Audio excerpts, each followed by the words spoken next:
Bab 101 di dalam formasi ilusi. Di daerah yang jelas di tepi sungai Zuang, Xiao Chen yang kering berbaring di tanah. Tidak diketahui apakah dia mati atau hidup. Tubuh Xiao Bai sudah pulih seperti biasanya. Setelah itu mengamuk. Itu akan menjadi sangat lemah dan putus asa. Namun, itu tidak segera beristirahat ketika melihat kondisi Xiao Chen. Sebaliknya, ia keluar dari formasi ilusi. 4 jam kemudian, ia kembali berlumuran darah. Itu mencengkeram buah obat dengan cahaya yang mengalir di sekelilingnya di cakarnya. Jika Xiao Chen tidak sadar, dia akan segera mengenali buah ini di cakarnya menjadi inti merah pomelo. Ini adalah bahan penting untuk menyempurnakan pil obat penyembuhan berkualitas tinggi. Inti merah pomelo tumbuh di daerah pedalaman hutan savage. Pasti ada spirit beas yang kuat menjaganya. Xiao Bai menyeret tubuhnya yang lemah dan mengambil ramuan itu. Tidak diketahui berapa banyak kerusakan yang dideritanya Xiao Bai mencari mangkuk porselen yang biasanya diminum oleh Xiao Chen. Dan dengan hati-hati memecah red core pomelo. Inti merah pomelo berubah menjadi cairan obat yang memuaskan. Xiao Bai mengangkat mangkuk dan menuangkan cairan obat ke mulut Xiao Chen. Akhirnya, tuangkan sedikit pada luka panah di dada Xiao Chen. Setelah menyelesaikan semua ini, suasana hati Xiao Bai yang tegang akhirnya rileks. Tubuhnya yang sangat lelah segera menjadi seberkas cahaya putih dan terbang ke spirit blood jade. Kekuatan obat inti merah pomelo meresap ke dalam tubuh Xiao Chen. Metode konsumsi langsung ini dianggap tabu bagi pembudidaya biasa. Ini karena buah obat yang tidak diproses mengandung kekuatan obat yang sangat tirani. Jika digunakan secara langsung dan tidak hati-hati, darah dan ki mereka akan bergolak, menyebabkan tubuh mereka meledak dan mati. Kebanyakan alkemis akan menyaring pomelo inti merah ini menjadi setidaknya 10 pil pengembalian esensi dan memisahkan kekuatan obat. Hanya dengan melakukan ini akan cocok untuk digunakan petani. Situasi Xiao Chen saat ini istimewa. Tubuhnya sekarang seperti bangunan yang masih memiliki ribuan hal yang harus dilakukan sebelum selesai. Darah dan ki di tubuhnya sangat jarang. Dia akan mampu menangani ini. Bahkan jika dia mengkonsumsi red core pomelo yang lain. Di dalam kota air putih, orang-orang melihat tetua pertama klan Jiang keluar dari Savage Forest. Dia kemudian diikuti oleh Duan Muking, Chu Chaoyun, dan Hua Yunfei. Mereka semua dalam keadaan menyesal. Terutama Hua Yunfei. Dia terlihat sangat pucat dan dia sangat lemah. Jelas bahwa dia menderita cedera serius. Seluruh kota air putih langsung menjadi kacau. Xiao Chen ini benar-benar dapat menyebabkan banyak orang kembali dengan semangat rendah setelah kekalahan. Dari mana datangnya Santa ini? Dia sebenarnya bisa melukai penerus 3 kekuatan provinsi Dongming. Khususnya Hua Yunfei. Dia baru berusia 17 tahun dan telah membangkitkan martial spirit mutated saat lahir. Setelah dia melakukan debut, dia tidak pernah dikalahkan oleh seseorang dari generasi yang sama. Bahkan generasi yang lebih tua harus mewaspadai dirinya. Hanya kematian yang tersisa ketika sungai darah berlalu. Ini adalah perkataan tentang Hua Yunfei di Provinsi Dongming. Ini adalah ungkapan yang semua orang tahu. Sudah banyak orang yang menganggapnya sebagai ahli top generasi muda dan telah memberinya gelar itu di hati mereka. Bahkan banyak dari orang-orang yang berkuasa berpikir bahwa, setelah Kaisar Guntur, ia cenderung menjadi putra surga yang bangga di benua Tianwu, yang pertama dalam ribuan tahun terakhir. Namun, tidak ada yang berharap bahwa Hua Yunfei akan dikalahkan oleh murid bela diri kelas superior di kota air putih yang tidak signifikan ini. Tidak ada yang berani percaya ketika berita itu menyebar. Setelah beberapa saat, desas-desus tentang Xiao Chen terus dibicarakan. Beberapa mengatakan bahwa dia adalah penerus klan bangsawan yang tersembunyi. Beberapa mengatakan bahwa ia adalah murid terakhir dari sekte yang tidak dikenal. Bahkan ada rumor konyol bahwa dia adalah seorang kultivator yang dikirim oleh bangsa jin besar. Kota air putih. Klan Jiang. Aula besar. Jiang Mingsun memukul telapak tangannya di atas meja dengan kasar. Jiang Yunze. Apakah kamu melakukan pekerjaan kamu dengan benar? Kamu sudah menjadi martial grandmaster. Namun kamu tidak dapat berurusan dengan murid martial superior. Apakah kamu tidak malu? Jiang Yunze, yang ada di bawah, berkata dengan nada yang agak tidak meyakinkan. Bahkan penerus dari 3 kekuatan terluka olehnya. Aku berhasil melukainya dengan satu panah ketika Jiang Mingsun mendengar ini. Dia sangat marah. Kulitnya berubah pucat saat dia memarahinya dengan marah. Masih mencoba memberikan alasan. Peta itu hampir didapat oleh mereka sebagai hasilnya dan kamu masih ingin aku memuji kamu untuk itu. Jiang Yunze tahu dia mengatakan hal yang salah saat dia dengan cepat menundukkan kepalanya dan berkata, Clan Head, aku tahu apa yang harus dilakukan. Aku akan bergegas kembali dengan cepat. Jika aku tidak menangkap bocah itu, aku tidak akan pernah kembali. Bab 101 Jiang Mingsun memiliki ekspresi gelap di wajahnya saat dia tersenyum dingin. Jika kamu tidak bisa menangkapnya, kamu bisa membunuhnya. Jika peta mendarat di tangan 3 kekuatan, kamu dapat melupakan tentang mempertahankan posisi tetua pertama kamu. Punggung Jiang Yunze berkeringat dingin. Setelah dia bangkit dan pergi, dia memarahi Xiao Chen secara mental beberapa kali. Jika aku berhasil mendapatkanmu, aku akan membiarkanmu mengalami hidup yang lebih buruk daripada mati. Tidak lama setelah Jiang Yunze pergi, seorang murid Jiang Clan bergegas masuk dan berkata kepada Jiang Mingsun, melaporkan ke kepala klan. Seseorang menyerahkan salinan peta ke sisa-sisa kuno ke benteng yang didirikan klan di timur kota, mengklaim hadiah 1000 tael emas. Jiang Mingsun dipenuhi dengan kegembiraan ketika mendengar ini. Mungkinkah pembudidaya lain berhasil membunuhnya? Dia mendesak dengan tergesa-gesa. Cepat, tunjukkan padaku. Sebelum murid Jiang Clan berhasil menyerahkan peta ke Jiang Mingsun, murid Jiang Clan lainnya masuk dan berkata dengan suara nyaring, melaporkan ke kepala klan. Seseorang menyerahkan salinan peta ke sisa-sisa kuno ke benteng yang didirikan klan di barat kota, mengklaim hadiah 1000 tael emas. Benih keraguan ditanam di hati Jiang Mingsun. Mengapa ada 2 salinan peta? Mungkinkah salah satunya palsu? Melaporkan ke Clan Head. Seseorang menyerahkan salinan peta ke sisa-sisa kuno ke benteng yang didirikan klan di utara kota, mengklaim hadiah 1000 tael emas. Melaporkan ke Clan Head. Sama seperti kecurigaan Jiang Mingsun tumbuh. Kerumunan orang bergegas masuk, melaporkan bahwa seseorang merangkum peta dan mengklaim hadiahnya. Menambahkan 2 orang sebelumnya. Ada 10 salinan peta secara total, menyebabkan mereka kehilangan 10.000 tael emas. 10.000 tael emas adalah jumlah uang yang signifikan.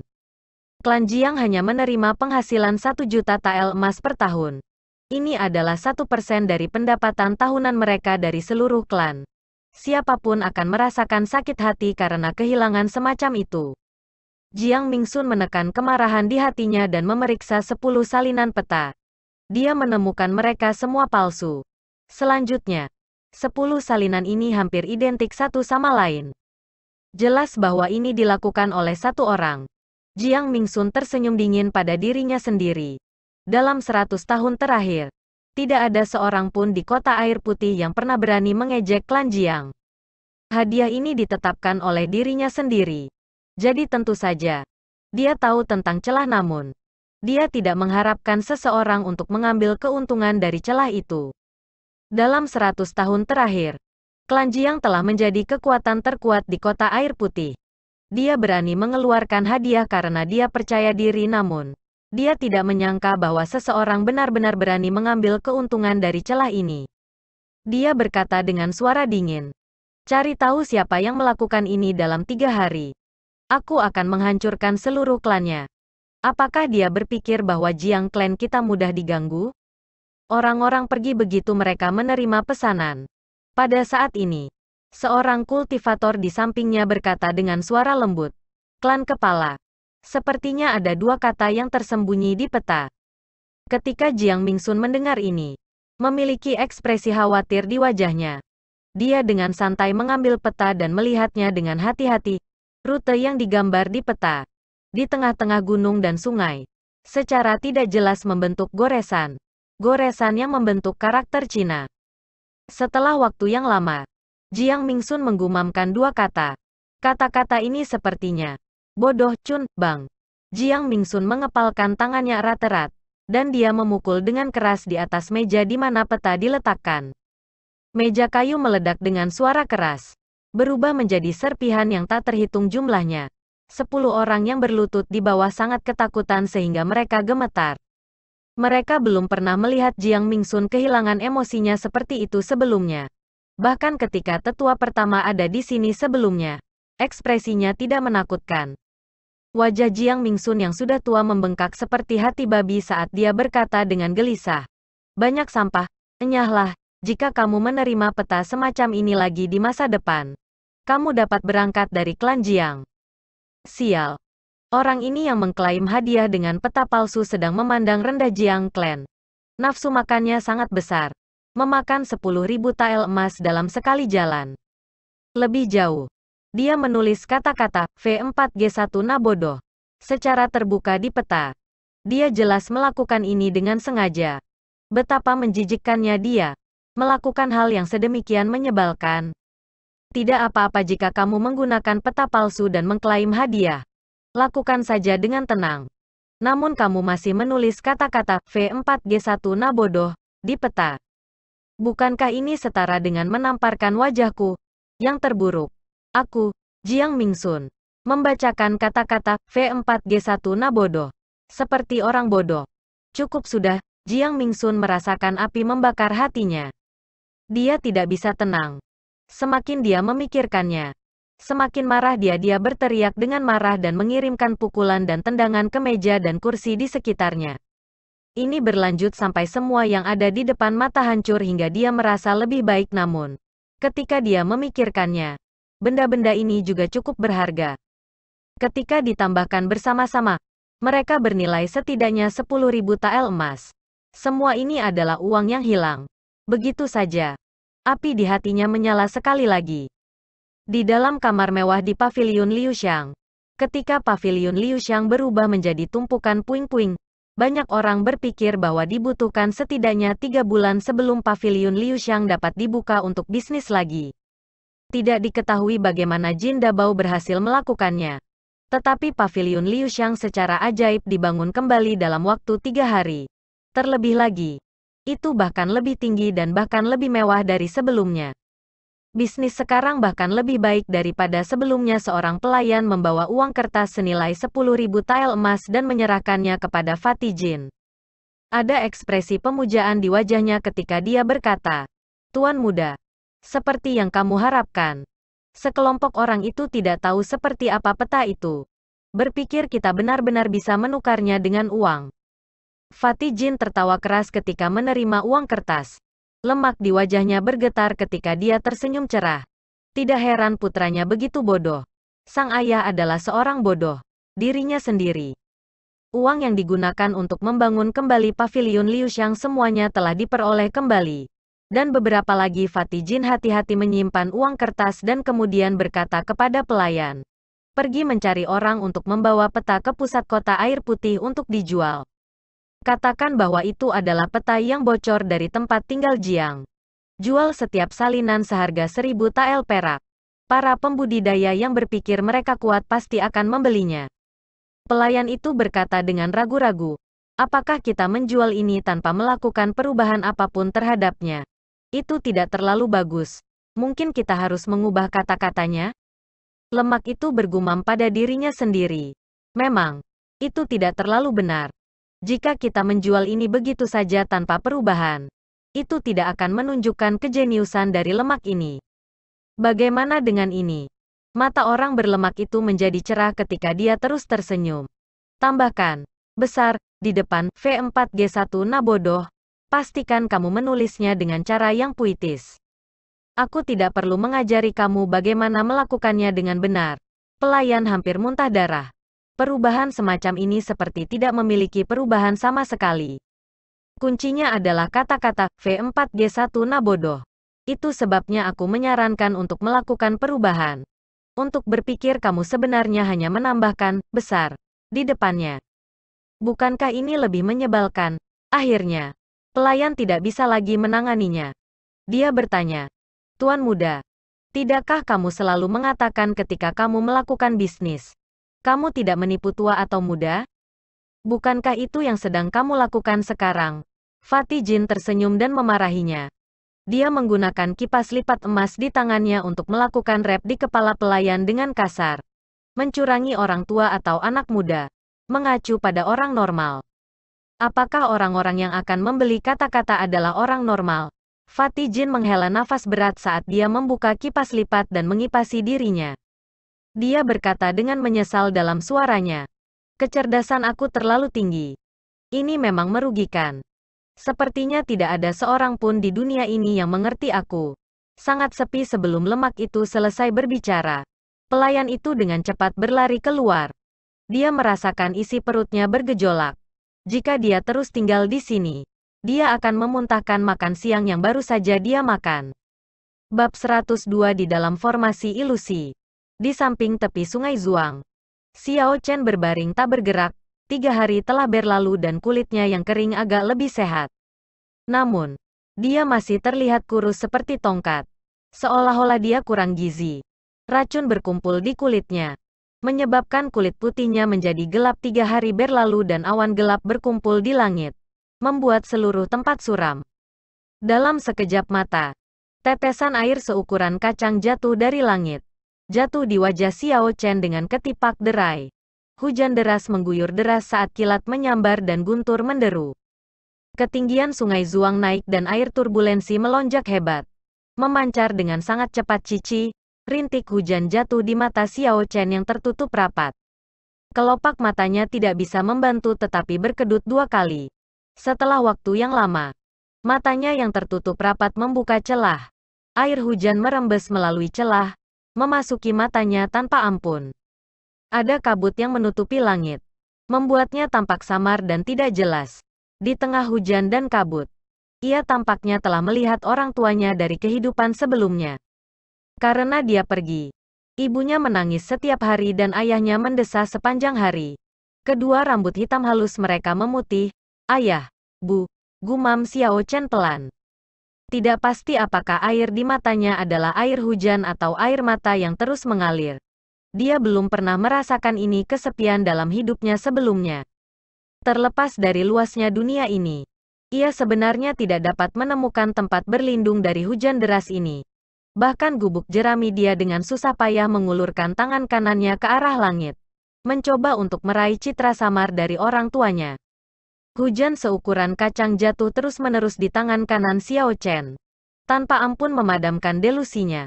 Citra orang tuanya perlahan-lahan menghilang, berubah menjadi orang yang akrab di kota Mohe. Dia melihat Xiao Yulan yang patah hati, menyaksikan ketika dia meninggalkan Mohe City.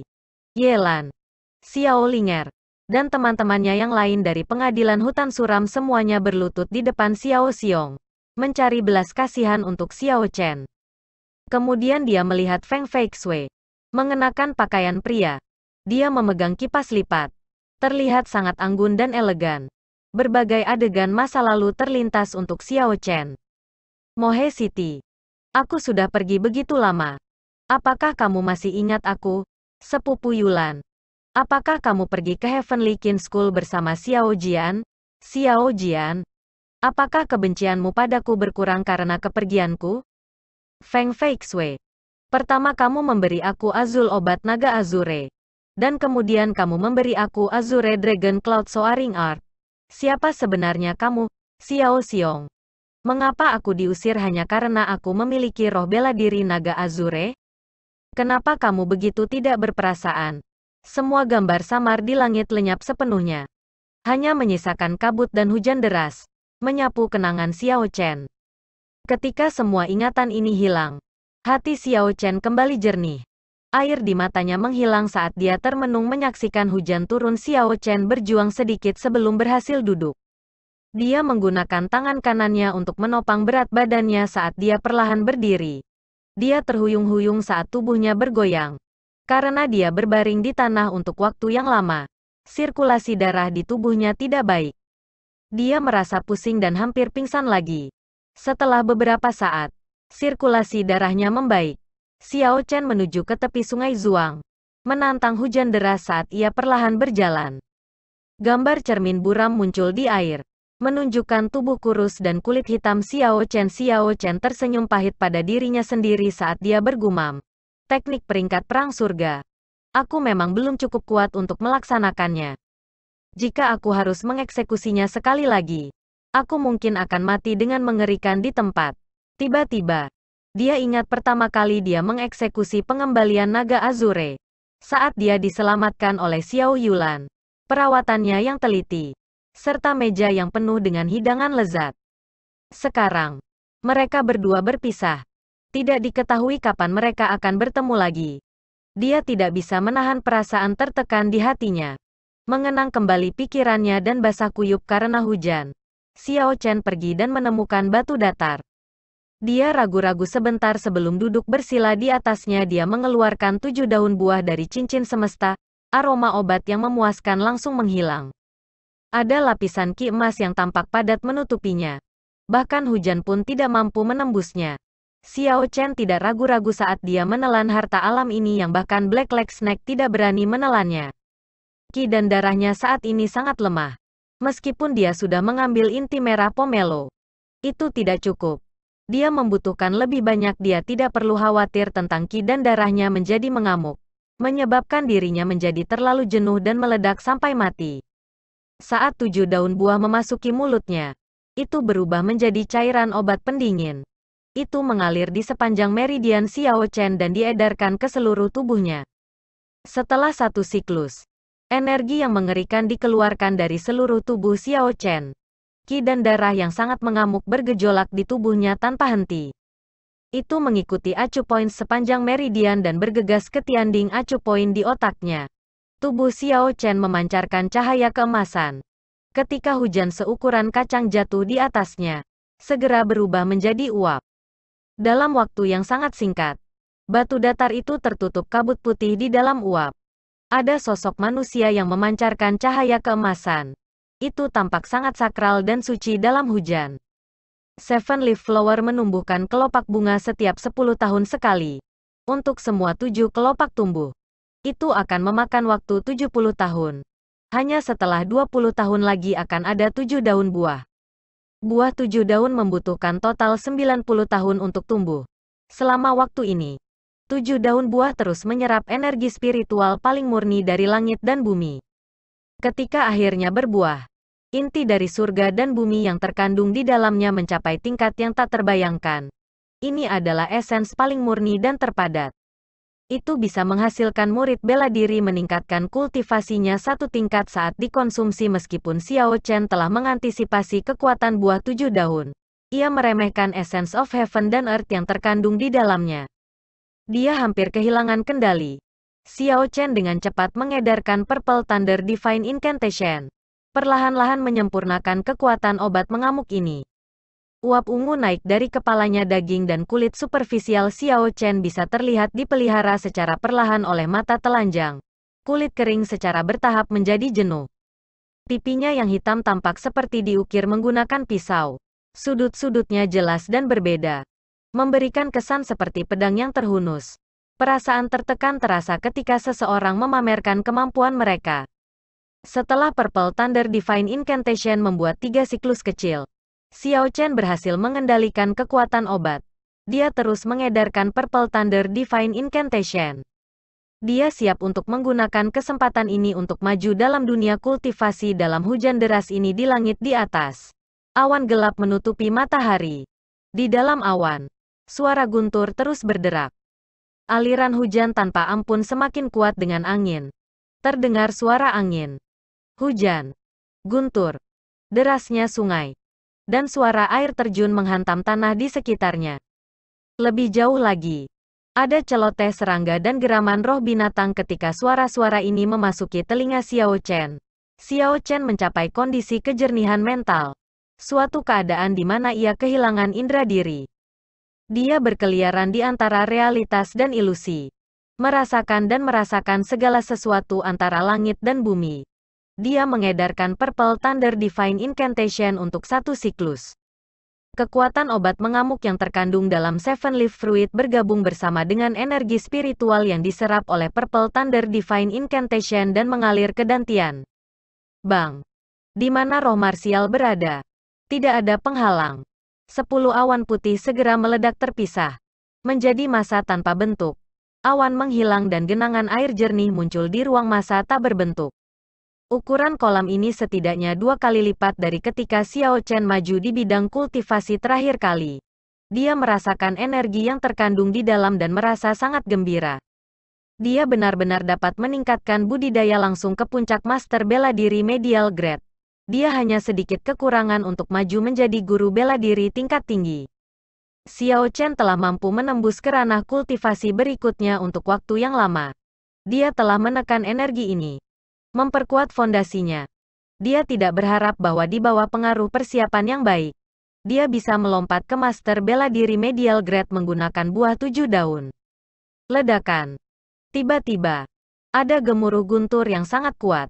Di bawah bimbingan guntur, banyak suara ledakan meraung di dalam tubuh Xiao Chen. Ada gemuruh guntur keras di setiap acu points 700 aneh di seluruh tubuhnya. Tampaknya disinkronkan dengan guntur di langit. Tidak jelas apakah guntur dari surga adalah yang memicu ledakan di tubuh Xiao Chen, atau sebaliknya. Setiap kali suara guntur meraung dari titik akupunturnya, Xiao Chen bisa merasakan kekuatan yang terkandung dalam tubuhnya meningkat secara signifikan. Suara gemuruh ini benar-benar membuat tubuhnya marah. Xiao Chen tiba-tiba teringat pada bagian dalam kompendium kultivasi. Ketika Purple Thunder Divine Incantation diolah ke lapisan ketiga, setiap kali dia memajukan ranah kultivasi, akan ada kemungkinan menyebabkan fenomena aneh terjadi, memberinya peluang besar dalam budidaya.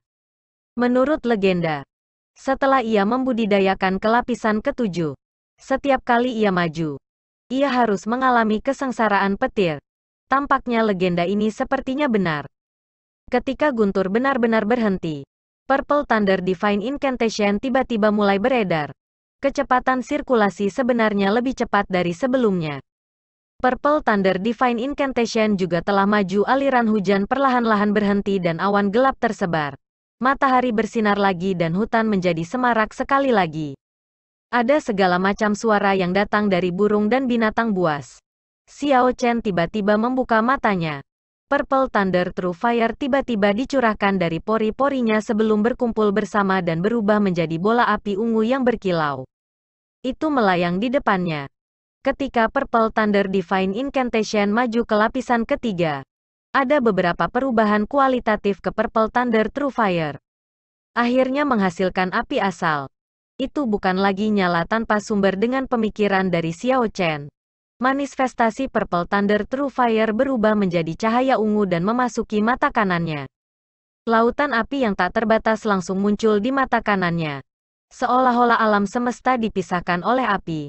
Akhirnya, alam semesta yang tak terbatas berkumpul bersama dan api ungu menjadi cahaya ungu. Perlahan-lahan menghilang dari mata Xiao Chen. Matanya kembali ke tampilan damai yang normal. Xiao Chen melompat turun dari batu. Dia merasa seluruh tubuhnya dipenuhi dengan energi tanpa batas. Setiap gerakannya mengandung kekuatan yang kuat. Dia menginjak tanah berlumpur dan berjalan ke tepi sungai. Xiao Chen melambaikan jarinya dan nyala api ungu berbentuk belah ketupat muncul di matanya. Itu memancarkan cahaya yang sangat aneh. Sebuah nyala api muncul di tangannya dan jatuh dengan lembut ke permukaan sungai Zhuang. Ci, ci, ci. Ketika api yang menakutkan itu mendarat di permukaan sungai, api itu menyala, mengeluarkan suara mendesis. Setelah waktu yang lama, api ungu menghilang. Namun, ketinggian air sungai Zhuang menurun hingga 1 jari.